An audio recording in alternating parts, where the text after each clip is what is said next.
ಭಾರತ್ ಮಾತಾ ಕಿ. ಇವತ್ತು ಬಿಡದಿ ಟೌನ್ಶಿಪ್ ವಿಚಾರವಾಗಿ ಏನು ಒಂದು ಹೋರಾಟ ನಡೀತಾ ಇದೆ. ಈ ಸರ್ಕಾರದ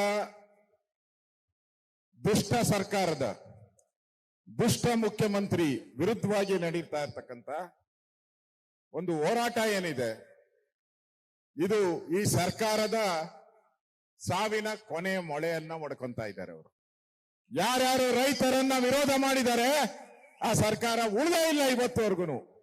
ನಾನು ಸರ್ಕಾರಕ್ಕೆ ಎಚ್ಚರಿಕೆಯನ್ನ ಕೊಡ್ತಾ ಇದ್ದೀನಿ. ಮಿಸ್ಟರ್ ಶಿವಕುಮಾರ್ ಅವರೇ, ನೀವೇನಾದ್ರೂ ದುರ್ಯೋಧನನ ರೀತಿ ಹಠ ಬಿಡದೆ ನಾನ್ ಮಾಡ್ತೀನಿ ಅಂದ್ರೆ ಕೊನೆಗೆ ದುರ್ಯೋಧನ ಗತಿನೇ ನಿಮಗೆ ಆಗುವಂಥದ್ದು. ಎಚ್ಚರಿಕೆಯನ್ನ ಕೊಡ್ತಾ ಇದ್ದೀನಿ. ರೈತರು 500ಕ್ಕೂ ಹೆಚ್ಚು ದಿನಗಳ ಕಾಲ ಹೋರಾಟ ಮಾಡ್ತಾ ಇದ್ದಾರೆ. ಇದು ಬೋಗಸ್ ಹೋರಾಟ ಅಲ್ಲ, ಇದು ಸತ್ವ ಇರುವಂತದ್ದು, ಜೀವ ಇರುವಂತ ಹೋರಾಟ. ರೈತನ ಮಕ್ಕಳು ಹೋರಾಟ ಮಾಡ್ತಾ ಇದ್ದಾರೆ ತಮ್ಮ ಜಮೀನಿನ ಹಕ್ಕನ್ನ ಉಳಿಸ್ಕೊಳಕ್ಕೋಸ್ಕರ. ನಮ್ಮ ಭೂಮಿ ನಮ್ಮ ಹಕ್ಕು, ನಮ್ಮ ಭೂಮಿ. ಇವತ್ತು ಪೇಜ್ ಗಟ್ಲೆ ಎಲ್ಲಾ ಪೇಪರ್ ನೋಡಿ, ಫ್ರಂಟ್ ಪೇಜ್ ಪ್ರಶ್ನೆಗಳ ಸರ್ಮಾಲೆ. ಯಾರಿಗೆ? ನಮಗೆ. ಬಿಜೆಪಿ ಮತ್ತು ಜೆಡಿಎಸ್ಗೆ ಸರ್ಮಾಲೆ ಹಾಕಿ ಅದರಲ್ಲೆಲ್ಲ ಡೀಟೈಲ್ ಹಾಕಿದ್ದಾರೆ. ನಮ್ಗೆ ಹೇಳಿದ್ದಾರೆ ಪ್ರಾಯಶ್ಚಿತ್ತದ ಯಾತ್ರೆ ಅಂತೆ. ಒಪ್ಕೊಂತೀರಾ ನೀವು? ಪ್ರಾಯಶ್ಚಿತ್ತ ಯಾತ್ರೆ ಅಂತ ಒಪ್ಕೊಂತೀರಾ?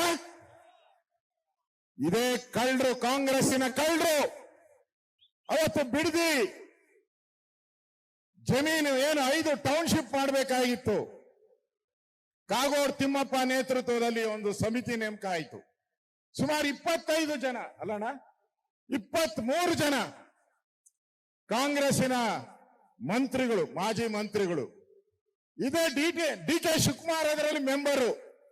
ಅದರಲ್ಲಿ ಏನ್ ಹೇಳಿದ್ದಾರೆ ಗೊತ್ತಾ? ಅವರು ವರದಿ ಕೊಟ್ಟಿದ್ದಾರೆ, ಒಂದು 60-70 ಪೇಜ್ ವರದಿ. ಈ ಭೂಮಿ ಮುಟ್ಟಬಾರ್ದು, ಇಲ್ಲಿ ತೆಂಗಿನ ಮರ ಇದೆ, ಅಡಿಕೆ ಮರ ಇದೆ, ಮಾವಿನ ಮರ ಇದೆ, ಕುರಿಗಳಿದ್ದಾರೆ, ಹಸುಗಳಿದ್ದಾರೆ. ಇದನ್ನ ಮುಟ್ಟಿದ್ರೆ ನಿಮ್ ಸರ್ಕಾರ ಸರ್ವನಾಶ ಆಗೋತೈತೆ ಅಂತಾರೆ. ಇದು ಮುಟ್ಟಿದ್ರೆ ನೀವು ರೈತರಿಗೆ ದ್ರೋಹ ಬಗೆದ್ರಿ ಅಂತ ಇದೇ ಡಿ ಕೆ ಶಿವಕುಮಾರ್ ಅವರು ವರದಿಯನ್ನ ಕೊಟ್ಟಿದ್ದಾರೆ. ಈಗ ಯಾರಪ್ಪ ಪ್ರಾಯಶ್ಚಿತ್ತ ಮಾಡ್ಕೊಬೇಕು? ನೀವೇ ಹೇಳುವರು, ಇಲ್ಲಿ ಬರಲ್ಲ, ಬಿಡದಿ ಮಾಡಬಾರ್ದು ಅಂತ ಹೇಳುವರು ನೀವೇ ತಾನೇ. ಈಗ ಯಾವ ಮುಖ ಇಟ್ಕೊಂಡು ಇದು ಈ ಯೋಜನೆಯನ್ನ ಮಾಡ್ತಾ ಇದ್ದೀರಾ? ಉತ್ತರ ಕೊಡಿ ನೀವು. ಪೇಜ್ ಗಟ್ಲೆ ನೀವು ಅಡ್ವರ್ಟೈಸ್ಮೆಂಟ್ ಅಲ್ಲ, ಉತ್ತರ ಕೊಡಿ. ಆ ಸತ್ಯ ಶೋಧನಾ ಸಮಿತಿ ರಿಪೋರ್ಟ್ ಬಹಿರಂಗ ಮಾಡಿ. ಇಲ್ಲ ಅಂದ್ರೆ ವಿಧಾನಸಭೆಯಲ್ಲಿ 13ನೇ ತಾರೀಕು ನಡೀತದಲ್ಲ, ಅಲ್ಲಿ ನಾವು ಅದನ್ನು ಬಹಿರಂಗ ಮಾಡ್ತೀರಿ. ನಿಮ್ಮ ಯೋಗ್ಯತೆಯನ್ನ ಹರಾಜಾಗ್ತೀರಿ ಅವತ್ತು ಇಡೀ ರಾಜ್ಯಕ್ಕೆ. ನೀವು ಜನಗಳ ಮುಂದೆ ಹೇಳೋದೇನು? ನೀವು ಕೊಳ್ಳೆ ಹೊಡೆಯಕ್ಕೆ ಇಲ್ಲಿ ಬಂದಿರುವಂತದ್ದು. ಬಿಲ್ಡಿಗೆ ಏನ್ ಬಂದಿದ್ದೀರಾ? ಕೊಳ್ಳೆ ಹೊಡೆಯಕ್ಕೆ ಬಂದಿರೋದು ನೀವು. 35,000 ಕೋಟಿ ಹಣ ಸಿಗ್ತದೆ ಇಲ್ಲಿ. 2,700 ಎಕರೆ ಸರ್ಕಾರಿ ಜಮೀನಿತ್ತು. ಇಲ್ಲ, ಇವತ್ತು 700 ಎಕರೆ, ಇನ್ನು 2,000 ಎಕರೆ ಎಲ್ಲೋಯ್ತು ಗೊತ್ತಿಲ್ಲ ಯಾರಿಗೂ. ಎಲ್ಲರ ಹೆಸರಿಗೂ ಖಾತೆ ಮಾಡ್ಕೊಂಡ್ಬಿಟ್ಟಿದ್ದಾರೆ. ಅವರೇ ಇವಾಗ ಎಲ್ಲ ಮುಂದೆ ಹೋಗಿ ನನಗ್ ದುಡ್ಡು ಕೊಡು, ದುಡ್ಡು ಕೊಡು ಅಂತ, ನನಗ್ ದುಡ್ಡು ಕೊಡು ಅಂತ. ರೈತರೆಲ್ಲ ಇಲ್ಲಿ ರೈತರೆಲ್ಲ ಕೇಳ್ತಾ ಇರೋದು, ಯಾರ್ಯಾರು ಈ ಅಕ್ರಮ ಭೂಮಿಗಳನ್ನ ತೆಗೆದುಕೊಂಡಿದ್ದಾರೆ ಅವ್ರು ಕೇಳ್ತಾ ಇರೋದು, ರೈತರೆಲ್ಲ ಕೇಳ್ತಾ ಇರೋದು. ರೈತರು ತಮ್ಮ ಭೂಮಿಗಾಗಿ ನಮ್ಮ ಭೂಮಿ ನಮ್ಮ ಹಕ್ಕು ಅಂತ ಹೇಳಿ ಹೋರಾಟ ಮಾಡ್ತಾ ಇದ್ರೆ ನೀವು ಅದನ್ನ ಬೋಗಸ್ ಅಂತ ಹೇಳ್ತೀರಾ? ಕಾಂಗ್ರೆಸ್ ಮನೆ ಕೆಲಸಕ್ಕೆ ಇವತ್ತು ಬಿಜೆಪಿ ಮತ್ತು ಜೆಡಿಎಸ್ ಇವತ್ತು ನಿಖಿಲ್ ಕುಮಾರಸ್ವಾಮಿ ಅವರ ನೇತೃತ್ವದಲ್ಲಿ ನಡೀತಾ ಇರುವಂತ ಹೋರಾಟ ಯಶಸ್ವಿ ಆಗ್ಬೇಕು. ಈ ಸರ್ಕಾರಕ್ಕೆ ಕೊನೆ ಮೊಳೆ ಹೊಡಿಬೇಕು. ನಡ್ಗೋಗಿದ್ದಾರೆ. ಅವ್ರಿಗೆ ಭಯ ಇಲ್ಲ ಅಂದಿದ್ರೆ ಯಾಕಪ್ಪ? ಅದಕ್ಕೆಲ್ಲ ಎಷ್ಟು ಗೊತ್ತಾ? ಇವತ್ತು ಅಡ್ವರ್ಟೈಸ್ಮೆಂಟ್ ಕೊಟ್ಟಿರೋದು 4 ಕೋಟಿ ರೂಪಾಯಿ ಕೊಟ್ಟಿದ್ದಾರೆ ಅಡ್ವರ್ಟೈಸ್ಮೆಂಟ್ಗೆ. 4 ಕೋಟಿ ಬಿರಿ ಅಡ್ವರ್ಟೈಸ್ಮೆಂಟ್ಗೆ. ಭಯ ಬಿತ್ತಿದಾರ ಇಲ್ಲ? ಪೋಸ್ಟಲ್ ಅಂಟಿಸಿದ ದಾರಿ ಉದ್ದಕ್ಕೂ ಭಯ ಬಿತ್ತಿದಾರ ಇಲ್ಲ? ಭಯ ಅಲ್ಲ. ಈ ಯಾತ್ರೆ ಮುಗಿಯೋದ್ರೊಳಗಡೆ, ವಿಧಾನಸಭೆ ಅಧಿವೇಶನ ಆಗೋದ್ರೊಳಗೆ ಯಾವುದೇ ಕಾರಣಕ್ಕೂ ಈ ಬಿಡದಿ ಮತ್ತೆ ರೈತರ ಸೊತ್ತಾಗಬೇಕು. ಕುಮಾರಣ್ಣನ ಸೊತ್ಗೋಸ್ಕರ, ನಿಖಿಲ್ ಸೊತ್ಗೋಸ್ಕರ, ನನ್ನ ಸೊತ್ಗೋಸ್ಕರ ನಾವು ಬಂದಿಲ್ಲ. ನಾವು ಬಂದಿಲ್ಲ.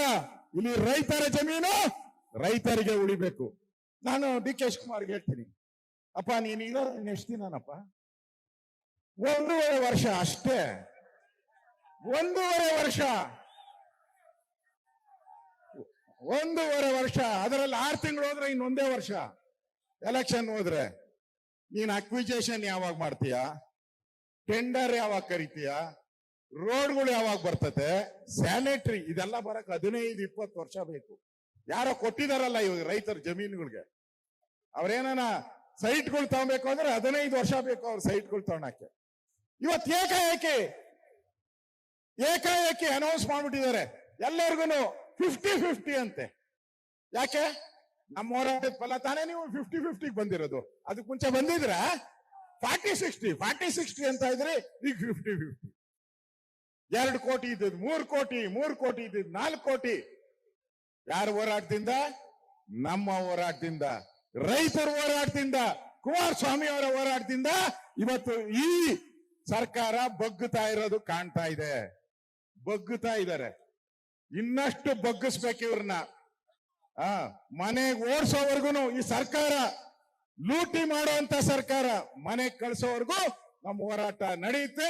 ಅದಕ್ಕೋಸ್ಕರ ಬಿಜೆಪಿ ಕೂಡ ಈ ಹೋರಾಟಕ್ಕೆ ಬೆಂಬಲವನ್ನ ಕೊಟ್ಟಿದ್ದೀರಿ. ವಿಧಾನಸಭೆಗಳಿಗೆ ನಾನು, ಸುರೇಶ್ ಬಾಬು ಅವರು ಇದನ್ನ ದೊಡ್ಡ ಹೋರಾಟವನ್ನ ಮಾಡ್ತೀರಿ. ನಾವು ಒಳಗಡೆ ಹೋರಾಟ ಮಾಡುವಾಗ ನೀವು ಹೊರಗಡೆ ಹೋರಾಟ ಮಾಡ್ಬೇಕವತ್ತು. ಅಧಿವೇಶನ ನಡೆಯಕ್ಕೆ ಬಿಡಲ್ಲ, ಅಧಿವೇಶನ ನಡೆಯಕ್ಕೆ ಬಿಡಲ್ಲ. ಇದು ತೀರ್ಮಾನ ಆಗಲೇಬೇಕು. ಬಿಡದಿ ಯಾರ್ದು? ರೈತರದ, ಡಿ ಕೆ ಶಿವಕುಮಾರ್ದ ಅಂತ ತೀರ್ಮಾನ ಆಗ್ಬೇಕು. ನಮ್ಮದು ಅಂದ್ರೆ ನಮ್ಮ ಹೋರಾಟ ನಾವು ಮಾಡೇಬೇಕು. ಉಳಿಸ್ತೀರಿ. ಈಗಾಗಲೇ ನಾವು ಕುಮಾರಣ್ಣ ಅವರು ನಾವು ಡಿಕ್ಲೇರ್ ಮಾಡಿದ್ದೀರಿ, ನಮ್ ಸರ್ಕಾರ ಬಂದ್ರೆ ಈ ಪ್ರಾಜೆಕ್ಟ್ ಖತಮ್. ನೋ, ಮಾಡಲ್ಲ ನಾವು ಈ ಪ್ರಾಜೆಕ್ಟ್ ಅನ್ನ. ಇದನ್ನ ನಾನು ಹೇಳ್ತಾ ಇಲ್ಲ, ಇವಾಗ ಹೇಳ್ತಾ ಇದ್ದಾರೆ ಕುಮಾರಸ್ವಾಮಿ ಅವರ ಪಾಪದ ಕೂಸು ಅಂತ. ಇದು ಪಾಪದ ಕೂಸು ಅಂತಾರೆ. ಯಾವ ಮುಖ ಇಟ್ಕೊಂಡು? ಹಾಗಾದ್ರೆ ಪಾಪದ ಕೂಸು ನೀನೇಕಪ್ಪ ಎತ್ಕೊಂಡಿದ್ಯಾ? ಬಿಡು, ಬೇಡಲ್ಲ, ಬಿಟ್ಬಿಡು. ಇದೇ ನಿಮ್ ಸತ್ಯ ಶೋಧನಾ ಸಮಿತಿ ಅಸೆಂಬ್ಲಿಯಲ್ಲಿ ಮಾತಾಡಿದಾಗ ನೀವು ರೈತ ವಿರೋಧಿ ಕುಮಾರಣ್ಣ ಅಂತ ಹೇಳಿದಾಗ ಕುಮಾರಣ್ಣ ಏನ್ ಹೇಳಿದ್ರು ಗೊತ್ತಾ? ರೈತರಿಗೆ ಯಾವತ್ತು ನಾನು ದ್ರೋಹ ಬಗೆಯಲ್ಲ, ಬಿಡದಿ ಪ್ರಾಜೆಕ್ಟ್ ಅನ್ನ ನಾನು ಮಾಡಲ್ಲ. ಆನ್ ರೆಕಾರ್ಡ್ ಹೇಳಿದ್ದಾರೆ, ವಿಧಾನಸಭೆ ಆನ್ ರೆಕಾರ್ಡ್ ಹೇಳಿದ್ದಾರೆ. ಅದನ್ನು ತರಿಸಿದ್ದೀನಿ ನಾನು ರೆಕಾರ್ಡ್ ಅನ್ನ. ವಿಧಾನಸಭೆಯಲ್ಲಿ ಹೇಳಿದ್ದಾರೆ, ಅದು ಕಾನೂನು. ಒಬ್ಬ ಮುಖ್ಯಮಂತ್ರಿ ವಿಧಾನಸಭೆಯಲ್ಲಿ ಹೇಳಿದ್ರೆ ಅದು ಕಾನೂನು. ಕಾನೂನು ರೀತಿಯಾಗಿ ನಾನು ಬಿಡ್ತೀನಿ ಅಂತ ಹೇಳಿದ್ದಾರೆ. ನೀವ್ಯಾಕೆ ಮಾಡ್ತೀನಿ? ಅದು ನಮ್ಮ ಸರ್ಕಾರ ಇದ್ದಾಗ, JDS ಸರ್ಕಾರ ಇದ್ದಾಗ ಇದರ 4-1 ನೋಟಿಫಿಕೇಶನ್ ಆಗಿದೆಯಾ? ಇಲ್ಲ. 5-1 ಆಗಿದೆಯಾ? ಇಲ್ಲ. 6-1 ಆಗಿದೆಯಾ? ಇಲ್ಲ. ಅವಾರ್ಡ್ ಆಗಿದೆಯಾ? ಇಲ್ಲ. ಮಾಡಿದವರೆಲ್ಲ ಕಳ್ಳರು ನೀವು, ಮಾಡಿದವರು ನೀವು.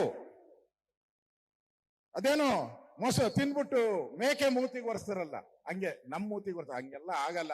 ಜನ ಪ್ರಜ್ಞಾವಂತರಿದ್ದಾರೆ. ಯಾವುದೇ ಕಾರಣಕ್ಕೂ ನಾವು ಈ ಪ್ರಾಜೆಕ್ಟ್ ಅನ್ನ ಮಾಡಕ್ ಬಿಡಲ್ಲ.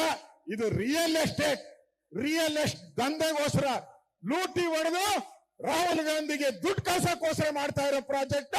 ನಮ್ಮ ವಿರೋಧ ಇದೆ. ಅದಕ್ಕೋಸ್ಕರ ನಾವು ಹೋರಾಟವನ್ನ ಮಾಡ್ತಾ ಇದ್ದೀರಿ.